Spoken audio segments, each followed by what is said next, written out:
Well, it's like this. There are a lot of times when people are going down the highway here by the lot looking for Freedom Wholesale and they can't find us. So they get on their computer and they put in Freedom Wholesale and they look up an address for us and it doesn't quite show up right on the internet, and so that gives us an excuse to look for something that would help us stand out. It's not like we can say we're down the street from FedEx in Tiplersville. Don't look for FedEx in Tiplersville. There is no location. We come across this truck and we think what we're going to do is make a sign out of it, a landmark. 1956 F100. It is an original truck. It does have the original inline 6-cylinder. It wasn't a V8 truck. It does have the transmission. It does have the rear end. It does have the interior. So I'm going to spruce it up a little bit, do some things that will help it look a little better. I don't know. Maybe you guys have some comments. Maybe we could put lights on it. Maybe we could bling it out. I do want to show off this ramp truck. Now that's awesome, isn't it? That thing is home, away from home, while on the road. Up and close, she's rough. Real rough, but original. Underneath, truck's got a pretty good set of bones on it. Pretty good looking truck for the age, right? Story is the hood, well, it's not attached. For some reason, some lousy sapsucker went and stole the hinges to it from the previous owner. These wheels and tires, well, they're real interesting, aren't they? Look at that tread. I have a set of rims and tires that I plan to put on this truck, Magnum 500s. Now they're not era correct, as you can tell. Look at there. Woo! It's like a mouth. Ugh. The 56, friend tells me, is the only year model with that visor built into the cab over the windshield.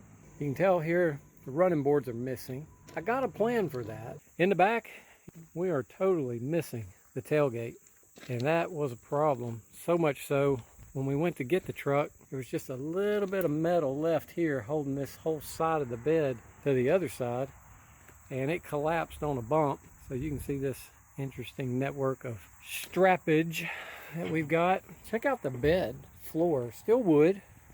It's interesting in the heat, and maybe even still right now after this little rain, the wood is just shedding like fingers. They just all poke up. Somebody did something real ugly to this fender. Threw some gold spray paint on it. Check out this wheel here. It's deep dish. The only one like it. And knobbies. Check out that Mud Dauber Hotel right there on the rear end. While we're looking at that, have a look underneath. You can see the frame. Now we got rust, but we just don't have rusted into pieces. Okay, I've got problems right here. You can see that. Cab needs some help. Running board missing on this side. Oh, flat tire. We got a flat. That one went flat after we loaded it. Funny thing, when we bought it, the only tire that had any trouble at all was this one. Most of the emblems have been robbed off of it, but we do have that one emblem left on the hood. Glass was shot out of the door. You can see we got a busted glass there. The driver door glass was busted out. This one's cracked. Looking through, we got, yeah. All right, there's the seat. Hey, there's the extra drum. A little bit of Fred Flintstoneage going on in the floorboard. Now, I'm a restorer by heart. I just can't stand to see a ruin. And at the moment, this is an unrestored ruin. But I got a plan. I got an idea.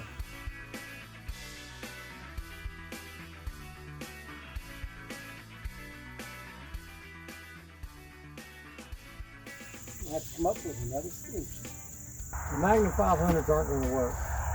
I'm going to put these old ones on for now and then try to figure out what to do, because I've gone through my whole back stock and pull-offs and I don't have anything that'll fit. Do some research, figure it out.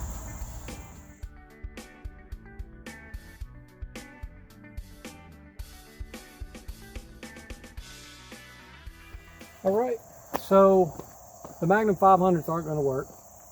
Doggone it. But the bolt pattern is just bigger. It's 5 1/4. I believe the Magnum 500s are 4.5 inch. I think those are normal Ford. But we're still going to move forward, and I don't know yet what to do. May take a little bit of time because I'm trying to keep the budget down. Remember, this is just going to be a more or less a sign. I don't have a set of 15-inch tires for these rims. Just found out that red one on the back that was kind of deep dish. Well, it's a 14. So it's got to be replaced anyway. But let me see what you think about this idea. Come across this set of old school beauty rings. Not a Ford thing. I get it. I know. We're not being purists here. Something like that. You think maybe that could work? Trying to improve things, clean them up, polish them up real good. Let's try the front one. Improvement? What do you think? Let us know in the comments. All right, folks, I want to thank you for tuning in to this episode.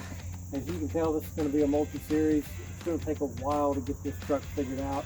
What I'd like to know from you is what color should we go with these rims? Because the truck is going to stay pretty much like it looks for now. So I want to clean it up in some other areas. We need to do something about these rims. Should they be black? Should they be red like the other side? Maybe we should go with silver.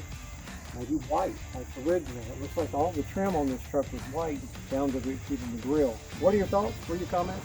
Put them down there in the bottom. And thanks again for watching. Have a great day.